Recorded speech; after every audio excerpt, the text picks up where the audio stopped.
Muy buenas tardes de nuevo. En esta tarde vamos a hablar de este pasaje de Efesios, de la segunda parte del capítulo 2 que acabamos de escuchar. Y yo me hacía esta pregunta: ¿cómo estoy? ¿Cómo estás? ¿Cómo te sientes? ¿Te sientes privilegiado de ser quien eres y de estar aquí adorando a Dios en espíritu y en verdad? ¿Te sientes privilegiado en esta tarde?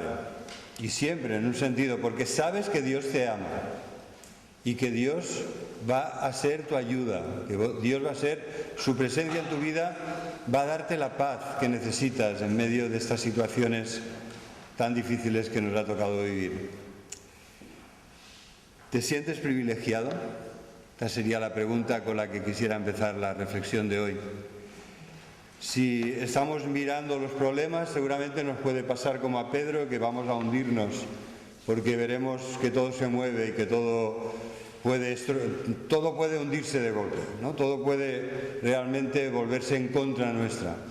Pero cuando miras al Señor, cuando pones con la mirada de la fe, pones tus ojos en Jesús, que es el autor y el consumador de la fe,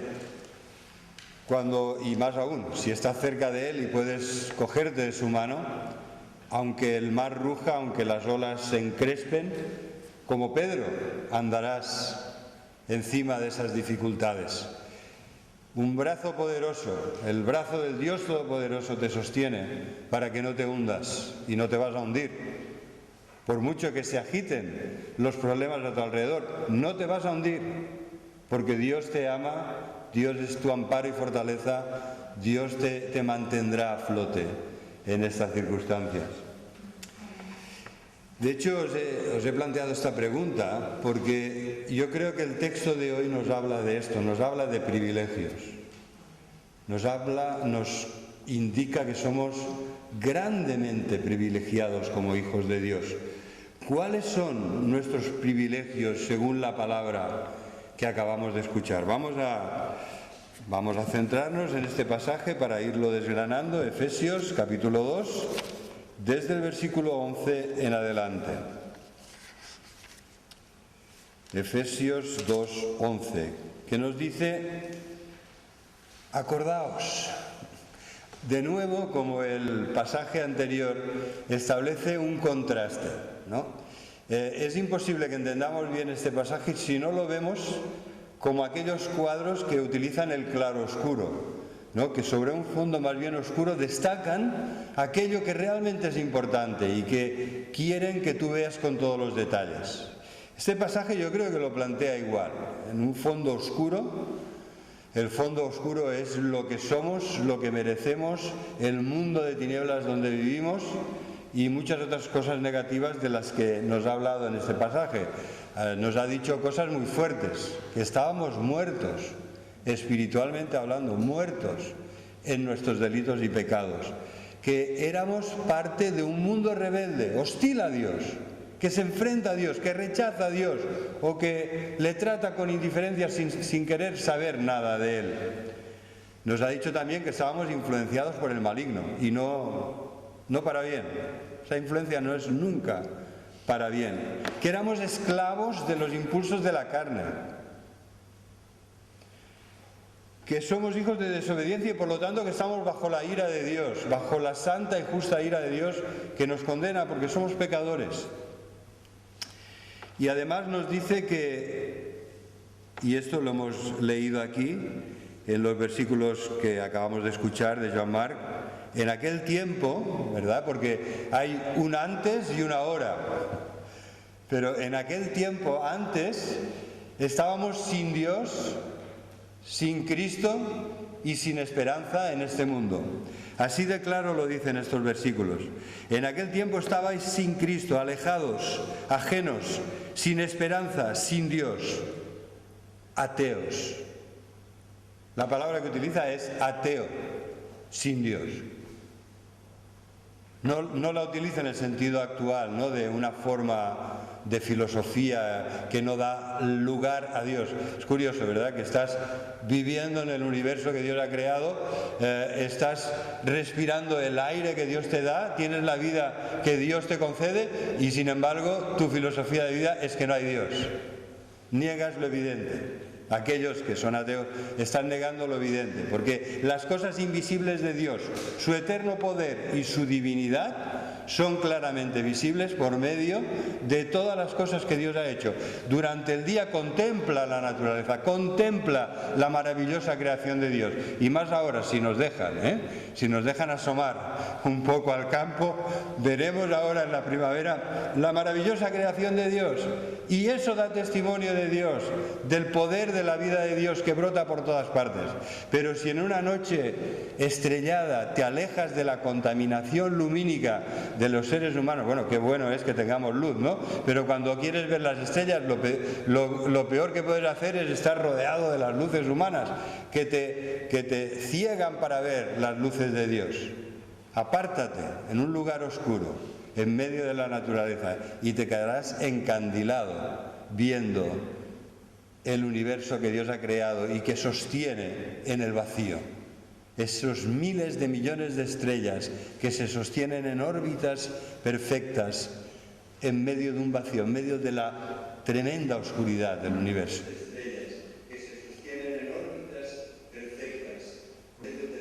Bueno, así casi, ¿ves? Ya la automatización del pastor, ya casi no tengo ni que hablar.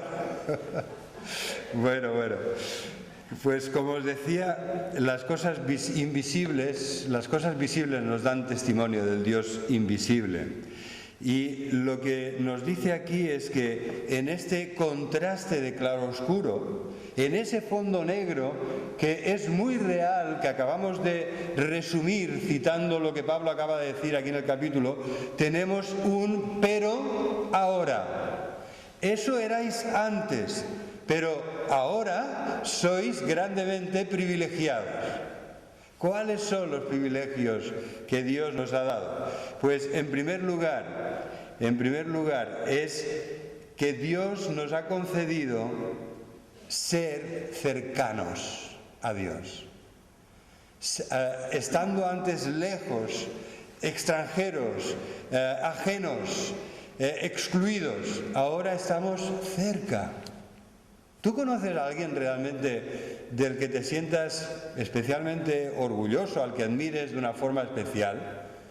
¿Alguna personalidad del mundo de la cultura, algún profesor que has tenido, alguna persona dentro del mundo político que no sea como los demás, ¿verdad? Que no sea de esos que están en la política para ellos mismos y no para servir y ayudar a los demás? Pero si tú conoces una autoridad de aquellas que realmente se ha dedicado a hacer el bien, a promover la justicia, a ayudar a los necesitados de nuestra sociedad, y es una persona que está en una posición elevada de autoridad, de responsabilidad, y tú sabes que te aprecia mucho, ¿tú no te sentirías orgulloso de ser cercano a esa persona, de ser una persona en personalidad confía, aprecia y si puede te va a ayudar? Bueno, seguramente conocéis, puedes pensar en alguna de estas personalidades del mundo de la política, de la cultura, incluso del deporte, ¿verdad? Si fuéramos amigos de uno de los cracks del mundo futbolístico, ¿no? Y fuéramos realmente para él amigos cercanos, ¿verdad? Hay personas, mirad, el otro día leía de un actor de Hollywood, muy conocido, uno de estos guapos actores de Hollywood, que dice que una vez reunió a los amigos que le habían ayudado más en la vida, porque es un actor de estos que ha triunfado tardíamente, que tuvo un camino realmente difícil. Y entonces, estando ya instalado en la fama y la riqueza y la prosperidad de ser uno de los actores más cotizados de Hollywood, reunió a los amigos, aquellos que habían confiado en él, aquellos que le habían ayudado en los momentos más difíciles, y les dio una maleta a cada uno. Había preparado un equipaje, una maleta, para cada uno de estos amigos, que me parece que eran 7 u 8. Y después de una gran cena les dijo, mirad, estas maletas una de estas maletas, y la fue entregando a cada uno de sus amigos. ¿Sabéis lo que había en la maleta? $1.000.000. Estaba realmente agradecido por los amigos fieles que le habían ayudado cuando él no tenía, ni mucho menos, lo que ahora les estaba devolviendo, que habían creído y confiado en él y le habían ayudado cuando las cosas iban mal. Realmente, si a nivel humano esto nos pasa así, ¿no?, de que estamos orgullosos de conocer a ciertas personas, de sentir que somos apreciados por ellas, hermanos, ¿cuánto más sabiendo que somos amados, escogidos y amados por Dios, que somos sus hijos, que somos como la niña de sus ojos, que Él nos ama, nos guarda, nos protege y nos guía, que Él nos ha bendecido con toda bendición espiritual, que lo que nos espera es la gloria de la dicha de estar al lado de Dios por toda la eternidad? Esto sí que es un privilegio, hermanos. Más que conocer a ese actor, aunque no nos vendría mal la maleta, ¿verdad?, para pasar por la crisis que estamos atravesando ahora. No nos vendría mal un amigo de estos, un amigo del millón. No importa que el dólar esté un poco más bajo que el euro, nos apañaría igual, ¿verdad? La maleta, hermanos, la maleta que Dios nos ha dado es mucho mayor, mucho mayor que la maleta de este mecenas de Hollywood, mucho mayor, mucho más rica, mucho más importante, mucho más bendita. Así que ahora el Señor nos dice en este texto que antes estábamos lejos, pero ahora, versículo 13, pero ahora en Cristo Jesús, vosotros que en otro tiempo estabais lejos, habéis sido hechos cercanos por la sangre de Cristo. No es por nuestra gracia, no es por nuestra inteligencia, no es por nuestra fuerza o nuestra riqueza, por la gracia de Dios, por la sangre de Cristo, la vida de Cristo pura, sin mancha ni pecado, que Él sacrificó en nuestro lugar para poder salvarnos, para poder perdonar todos nuestros pecados. Así que qué maravillosa verdad, porque Él es nuestra paz, ¿verdad? Así continúa el versículo 14, porque Él, Jesús, es nuestra paz. En un mundo donde, la verdad, cuando miras lo que ha pasado esta semana, la paz brilla por su ausencia. Me ha enviado unas fotos Elizabeth diciendo, mira lo que ha pasado en la finca donde vivo. Mira lo que hicieron ayer, ¿no? Todas las cristaleras rotas, las de enfrente, las de al lado, ¿verdad? Es un mundo en el que la paz brilla por su ausencia. No hay paz, hermanos. Yo me acuerdo cuando llegamos a Rubí, tuvimos un problema con unos vecinos. Ya ves que lo que procuras es estar a bien con todos y llevarte bien con todo el mundo y ayudar a todos los que puedas, ir conociéndoles y dándoles testimonio del Señor. Tuvimos una situación que yo creo que el Señor me guardó de una situación terrible realmente, de una situación de ruina con unos vecinos. Pero acabamos en el juzgado, Acabamos en el juzgado. Pero bueno, era una situación, una provocación a Eva primero, después a mí, de violencia extrema. Violencia extrema. Y este miércoles tengo que ir a juicio. Vivimos en un mundo donde no hay paz, hermanos. Es que a veces en nuestra burbuja nos parece que estamos en paz, ¿verdad? Que el Señor nos bendice, y es así, el Señor nos bendice y nos guarda y nos da su paz. Pero ¿en qué mundo vivimos?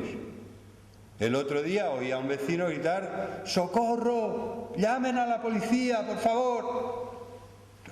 ¿Qué será esto? Bajo corriendo y me encuentro a este pobre chico que está intentando sujetar a otro, mucho más corpulento, que se revuelve en contra de él. Y tengo que ir este miércoles a juicio como testigo, porque dice, mira, sin haberle hecho nada, entró en el local, porque eran los bajos, y se lió a puñetazos conmigo que no sé ni cómo me he escapado tan bien, porque los dos tenían lesiones, ¿no? Pero nada grave, gracias a Dios. O sea, realmente vivimos en un mundo en el que el Señor nos siga guardando, porque hay mucho de mal, hay mucha violencia, hay mucha frustración, hay mucho desalmado, hay mucho que les interesaría que esto fuera la ley de la jungla, la ley del más fuerte, del que pega primero, del que es más malo, ¿verdad? Y no puede ser así. Necesitamos paz y orden, y por esto debemos seguir orando, porque necesitamos vivir. Ahora ya hemos hecho hemos ejercido nuestro derecho de voto, pues necesitamos orar para que el Señor levante un gobierno que sea justo, que mire por los necesitados, pero también que ponga paz y orden, porque no podemos vivir así. No se puede vivir en una sociedad donde las personas se sienten, o peor aún, se saben impunes y hacen barbaridades. No podemos. Así que, hermanos, oremos, que nos lo dice muy claro la palabra, que oremos por todos los hombres, por aquellos que están en gobierno y responsabilidad y autoridad, para que podamos vivir en paz, para que podamos predicar el Evangelio, para que podamos dar testimonio del amor y la bondad de Dios. Así que Jesús es nuestra paz. En este mundo tan necesitado de paz, Jesús nos da una paz abundante, una paz que es fruto, que es perfecta, que no es como el mundo la da y que es fruto de la salvación. Mirad, vamos a leer en Isaías capítulo 26, para que veáis que el tema de la paz es muy, muy importante en la Biblia y que ya proféticamente se habla de este tiempo en el que el Señor derramará la paz abundante sobre su pueblo. En Isaías capítulo 26 dice así: en aquel día cantarán este cántico en tierra de Judá: fuerte ciudad tenemos, la salvación puso Dios por muros y murallas. Abrid las puertas y entrará la gente justa, guardadora de verdades. Tú guardarás en completa paz a aquel cuyo pensamiento en ti persevera, porque en ti ha confiado. Hermanos, qué versículo tan precioso. La paz de Dios es perfecta y es fruto de la maravillosa salvación de Dios. Es una paz completa. Aquí el texto hebreo dice paz, paz. La repite 2 veces para enfatizar la realidad y la importancia y la abundancia de esta paz que nos da Dios. Porque Jesús decía: mi paz os dejo, mi paz os doy. Yo no os la doy como el mundo la da. Así que no se turbe vuestro corazón ni tenga miedo. Tenemos la paz de Dios que como un río fluye por el Espíritu en nuestras vidas, aún en medio del conflicto, de la violencia, de la mentira, de la falsedad, de los intereses, de todo lo que tenemos que sufrir en este mundo. Podemos enfrentar estas dificultades con la paz de Dios, sobrenatural, milagrosa, fluyendo por su Espíritu en nuestro corazón. Digo fluyendo por su Espíritu, porque la paz de Dios es fruto del Espíritu Santo. No puede haber paz de Dios en el corazón que no ha recibido el Espíritu Santo. La paz es un fruto, es algo que Él hace en nosotros, es algo que Dios nos da, es algo que Cristo produce en tu corazón, pero es algo que el Espíritu tiene que generar. Y tiene, en un sentido, somos canales del Dios de paz y de la paz de Dios. De esa paz que sobrepasa todo entendimiento, es milagrosa, es sobrenatural, sobrepasa todo entendimiento. Y es una paz activa, no es la paz del que duerme la siesta, es la paz de aquel cuyo pensamiento y cuyo corazón está guardado por la paz de Dios en Cristo Jesús. Ejerce una función protectora, porque si perdiéramos la paz de Dios, podríamos muy fácilmente caer en la angustia y la ansiedad y en la depresión, ¿no? ¿Qué le sucede a la persona que llega un momento que no puede parar? Que quiere parar pero que no puede parar, que está angustiada y su mente va a toda velocidad, generando situaciones que quizá, como decía Winston Churchill, ¿verdad?, las cosas que más me han preocupado en medio de la Segunda Guerra Mundial y de los bombardeos nazis sobre la ciudad de Londres, las cosas que más me han preocupado son, gracias a Dios, las que nunca han llegado a suceder. Lo de gracias a Dios lo digo yo, no sé si lo decía Churchill, pero gracias a Dios, ¿verdad, hermanos?, que podemos confiar en que su paz haga esta obra bendita de traer bálsamo a nuestras vidas. La paz de Dios es para aquellos que están en paz con Dios, es para aquellos a los que el Señor protege.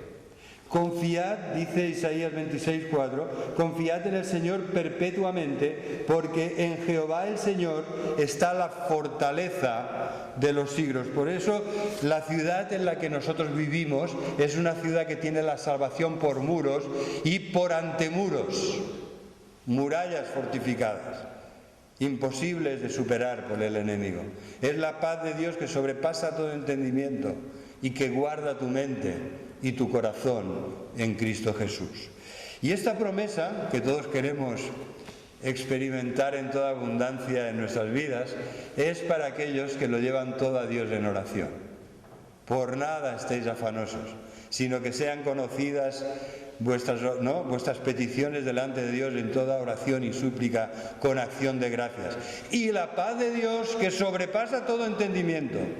Entonces, cuando aprendemos a llevar todo a Dios en oración, entonces guarda nuestra mente y nuestro corazón. Así que, como os decía, la paz de Dios es para los que están en paz con Dios. La pregunta obligada es si estás en paz con Dios o si hay cosas que tienes que poner en orden. Quizá todavía no te has rendido a Él como tu Señor y Salvador, por eso no experimentas esa paz sobrenatural. Debemos y podemos, por la gracia de Dios, estar en paz con Él, porque justificados por medio de la fe, tenemos paz para con Dios. Es así de directo, ¿no? La paz es la consecuencia de la salvación. Justificados por la fe, tenemos paz para con Dios.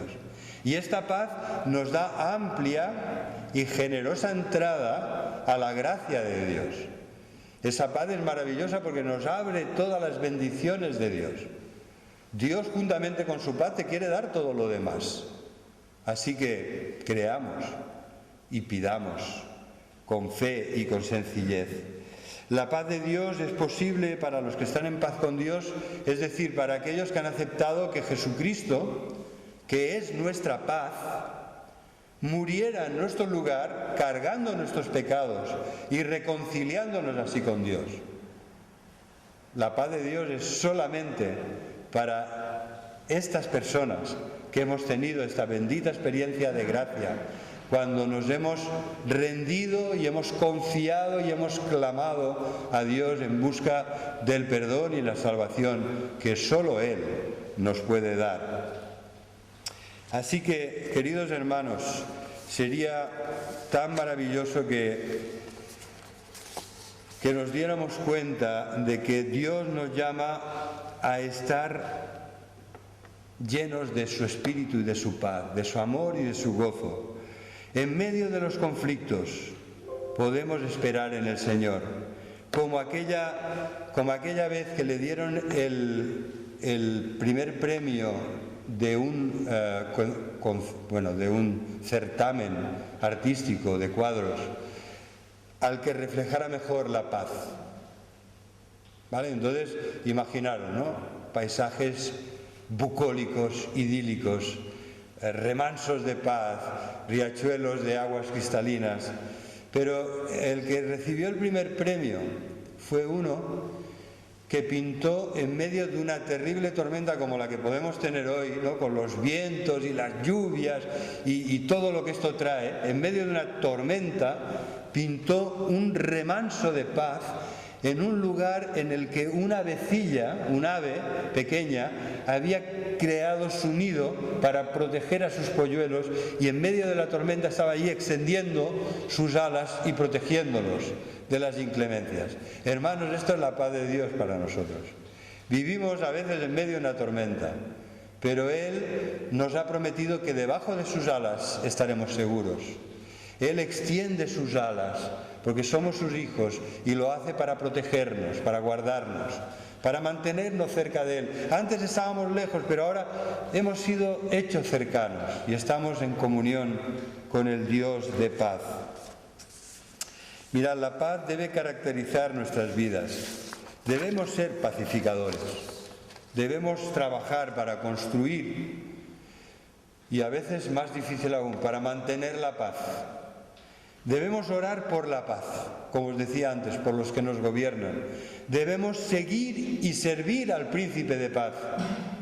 Debemos buscar y vivir el reino de justicia, gozo y paz, que es el reino de Dios para nuestras vidas. Debemos proclamar el Evangelio de la paz como lo hizo Jesús al morir en la cruz, proclamando paz, la paz de Dios a los que estaban lejos y a los que estaban cerca. Y debemos intentar vivir en paz con todos.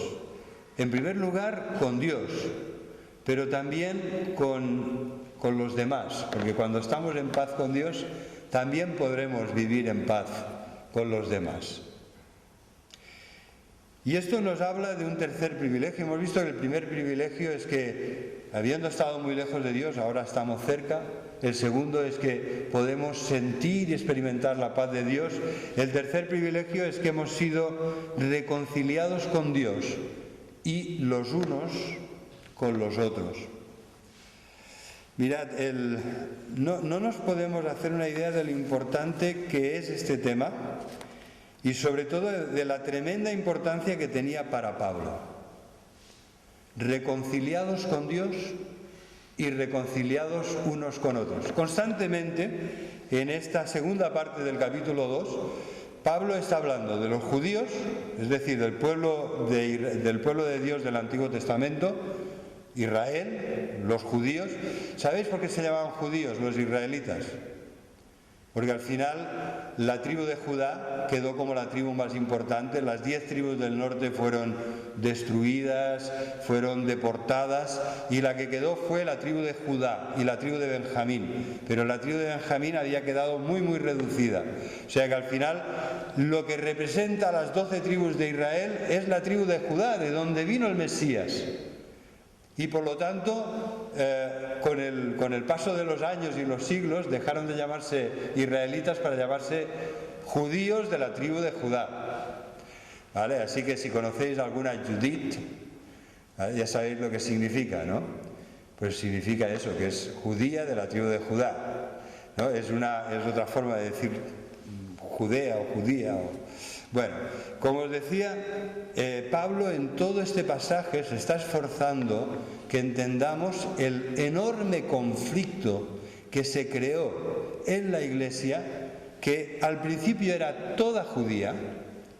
Los miles y miles de primeros cristianos que se fueron por todo el mundo predicando el Evangelio, empezaron ¿dónde? En Jerusalén, en Judea, y después Samaria y Galilea, ¿verdad?, donde se movía Jesús, ¿no? En la tierra prometida, en esas tierras por donde anduvo Jesús, haciendo el bien y predicando el Evangelio.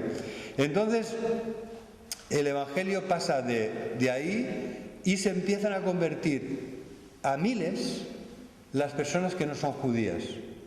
¿Y qué sucede entonces? Pues que la Iglesia, la Iglesia de trasfondo judeocristiano, al principio pensaba que juntamente con su conversión a Cristo tenían que hacerse judíos también, que tenían que circuncidarse, que tenían que obedecer la ley, que tenían que seguir las ceremonias judías en el templo.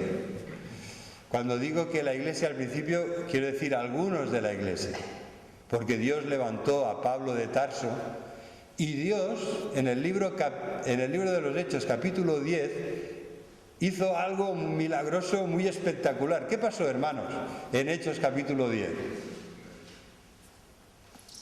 Porque antes de revelar su plan a Pablo, el Señor se lo reveló a Pedro. ¿Y cómo se lo reveló este plan?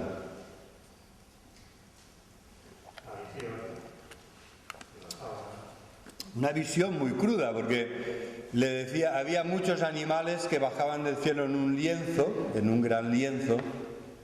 Eran animales impuros, ¿no?, catalogados en la palabra de Dios como animales impuros, prohibidos para comer, para que los judíos comieran de ellos.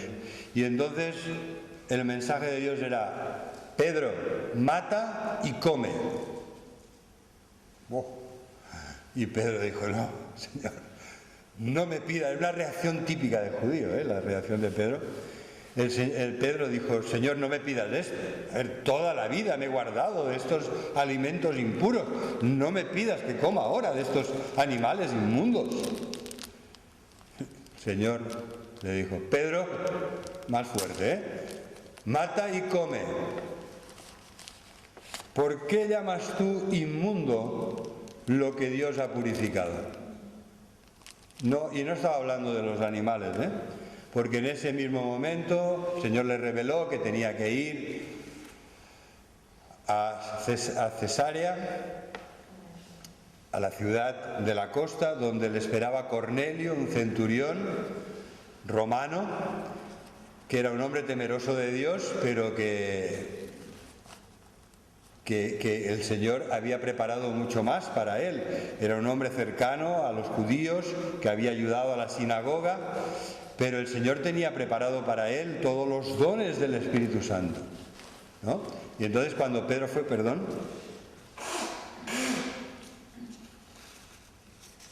espero que nos esté pasando como a mí, con estos días de viento y los polvillos que levanta este viento y las alergias, Bueno, nada que no tenga solución, pero molesto.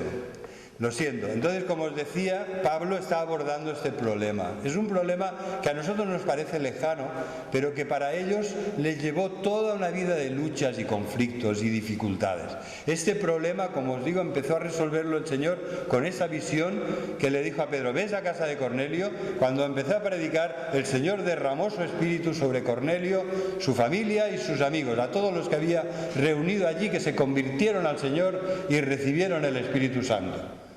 Y entonces esto fue una señal de que lo que Dios iba a hacer después, porque ya después eso se multiplicó y no paró. Y la iglesia judía, que eran miles y miles y miles, al final era una minoría dentro de una gran iglesia donde la mayoría eran gentiles. ¿Por qué no os ha intrigado a vosotros esta traducción de la palabra etnon, que nuestras Biblias traducen, y yo supongo que muchos mal entienden, por gentiles? Porque gentiles, claro, nosotros cuando decimos que alguien es gentil, ¿no?, que una familia son muy gentiles, estamos hablando de personas amables, educadas, respetuosas, ¿no?, y personas muy bien. Pero cuando se utiliza esa palabra, la Biblia está hablando de las gentes, de ahí viene gentiles, de las gentes no judías. Y en la iglesia hubo un tremendo conflicto entre las gentes no judías y los judíos. Por la misma razón que Pedro dijo: ¿qué va? Yo no voy a comer de eso.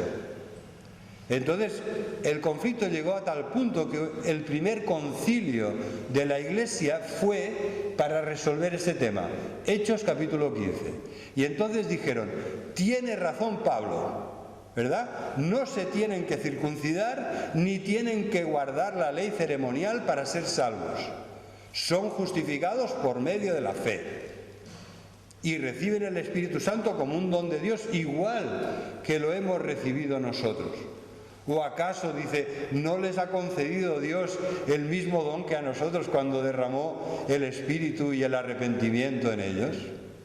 ¿Verdad? O sea, la iglesia judía a veces lo reconocía, pero siempre había elementos discordantes, rebeldes, que volvían a machacar con la necesidad de la circuncisión. y con la necesidad de guardar la ley ceremonial. Entonces el conflicto, como os digo, se resolvió en Hechos 15, pero las luchas continuaron a lo largo de toda la vida del apóstol Pablo. Cuando él habla de esto, está hablando en carne viva.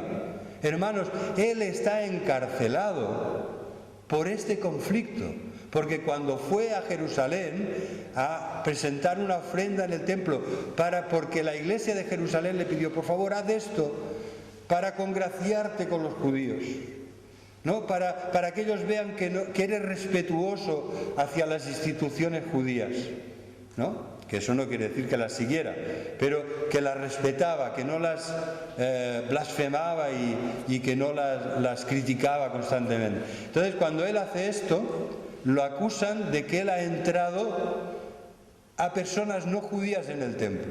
Y un poco más y lo matan, ¿verdad? El libro de los Hechos explica con mucho detalle que una multitud se tiró encima de él y lo iban a matar allí mismo. Entonces intervino la Guardia Romana, lo salvó en extremis, pero hubo una confabulación, una conjuración de los celotes para matar a Pablo. O sea, fijaros lo que dijeron: no vamos a volver a comer hasta que matemos a este Pablo. Por lo mismo que explica en este pasaje, porque había en el templo, había en el atrio, había una barrera, una pared, y de esa pared para adentro solo podían entrar los judíos. Los no judíos, las gentes no judías, se tenían que quedar al otro lado de la pared. Y en la pared había una puerta y una inscripción: si alguien que no es judío atraviesa esta puerta, él es responsable de su propia muerte. Esta era la inscripción. Con otras palabras, esto era lo que decía la inscripción. Por lo tanto, cuando Pablo habla aquí de que Jesús es nuestra paz, que de ambos pueblos hizo uno, que derribó la pared intermedia de separación, hermanos, está hablando del motivo que lo tiene a él prisionero en Roma.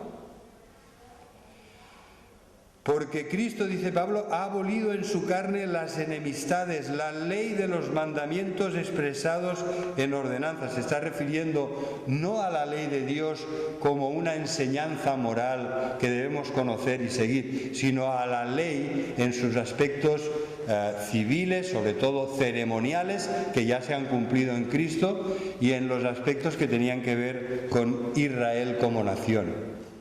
Esto ha quedado abolido por Dios. Dios mismo lo ha abolido.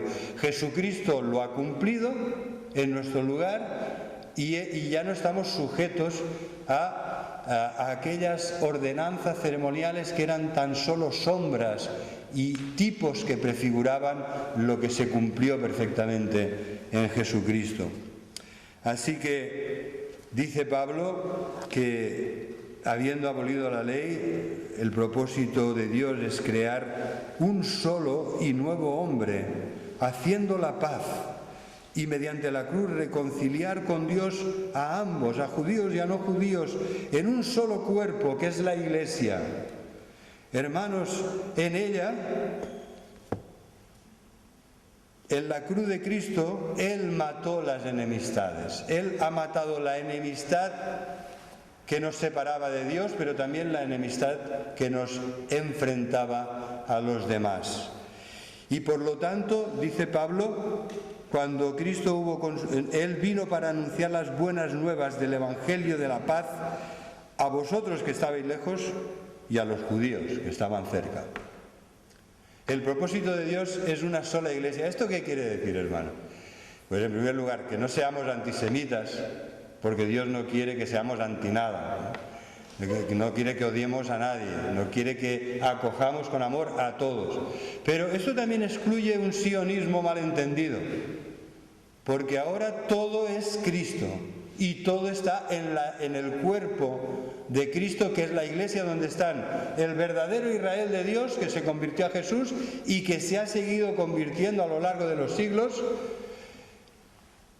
y los que no éramos judíos, pero que el Señor, aunque estábamos lejos y sin Dios y sin esperanza, nos ha querido llamar por su gracia.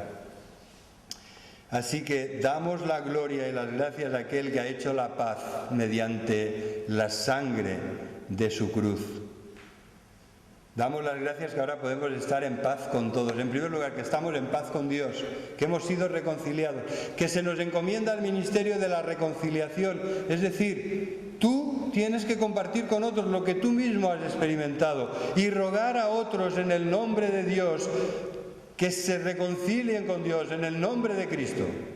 Ese es el ministerio que el Señor nos ha encomendado. Predicar el Evangelio de la reconciliación y ser embajadores suyos, rogando, porque no podemos exigir ni podemos imponer, rogando que en el nombre de Cristo se reconcilien con Dios, porque Dios estaba en Cristo, reconciliando consigo al mundo.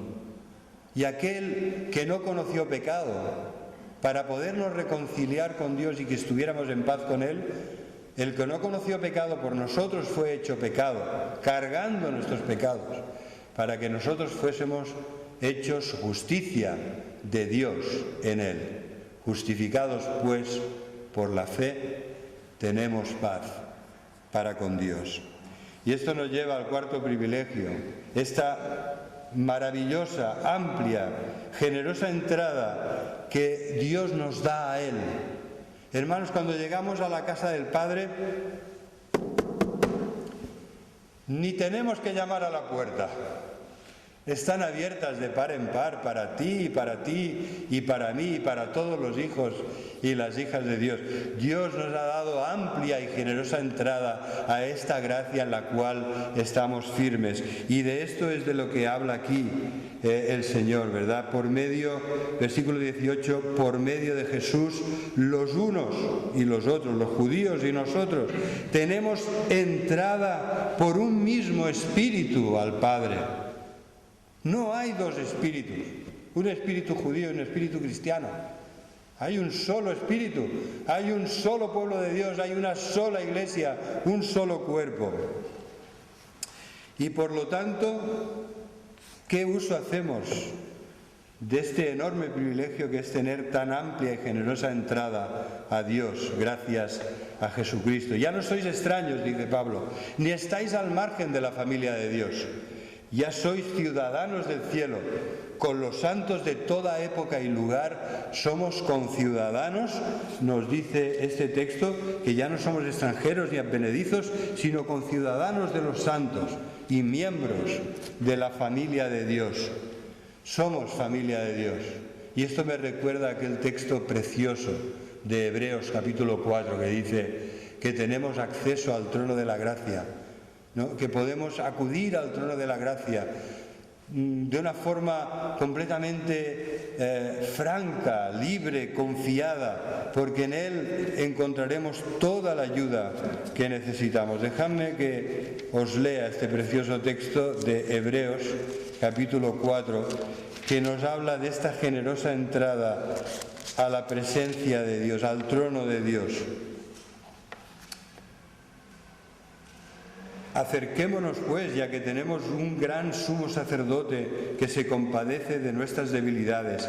Versículo 16, acerquémonos pues confiadamente al trono de la gracia para alcanzar misericordia y hallar gracia para el oportuno socorro. ¿Qué significa este versículo para ti, querido hermano? ¿Qué significa para ti, querida hermana? Orar más y mejor, y dar gracias de que tenemos este enorme privilegio que a veces usamos tan poco, ¿no? Es algo que a mí me asombra y me produce pavor. Teniendo este privilegio, ¿iremos a pedir ayuda a otro lado? Cuando tenemos acceso al trono donde está el Rey de Reyes, el Dios Todopoderoso, para ayudarnos en cualquier cosa que necesitemos, ¿no iremos a pedir ayuda? ¿No somos conscientes del privilegio que es conocer al que está sentado en el trono y que Él nos abre las puertas de par en par para que oremos a Él de día y de noche, para que oremos sin cesar y todas nuestras necesidades sean suplidas con sus bendiciones? Y entonces, ¿por qué oramos tan poco? Esta es la pregunta que me hago. Me la hago a mí mismo el primero, ¿eh? No os penséis que os estéis acusando, estáis con un dedo acusador señalando a otro, ¿no?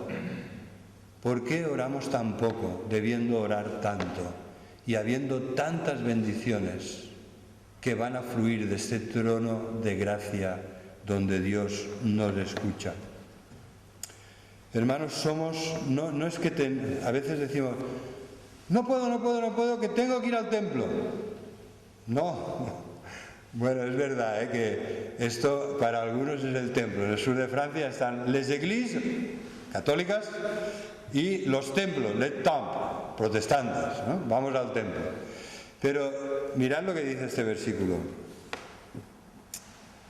El versículo final de Efesios, de este capítulo 2, maravilloso.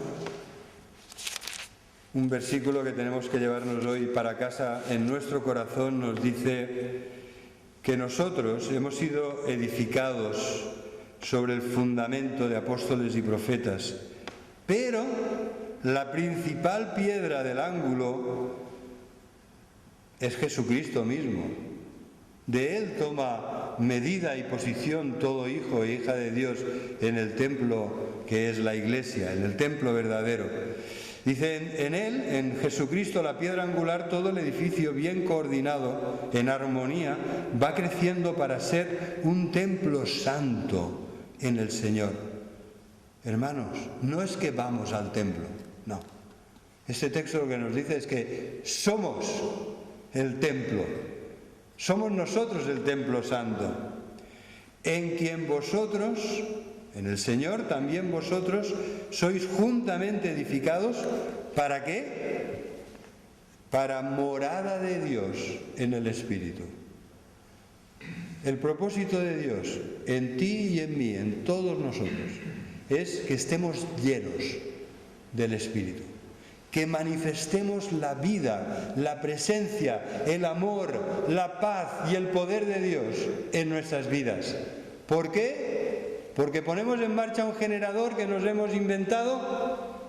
No, porque somos el templo de Dios, porque Dios habita en nosotros, porque Dios quiere llenar toda nuestra vida, todos los rincones de nuestra vida, de nuestro ser. Nos quiere llenar de su amor, hermanos, de su poder para vencer, de su paz en medio de todo lo que estamos viviendo, pero con la paz de Dios. Con esta paz que dice Jesús, mi paz os dejo y mi paz os doy. Que el Señor os guarde. ¡Qué privilegios, hermanos! ¡Cuántos privilegios! Espero que después en casa podáis repasar para ver que yo al menos he destacado 5 de ellos, ¿no? Pero hay muchos más. He destacado 5 para resumir. Así que sería bueno que sigamos reflexionando en tan rico pasaje lleno de bendiciones para nosotros. Que el Señor nos bendiga.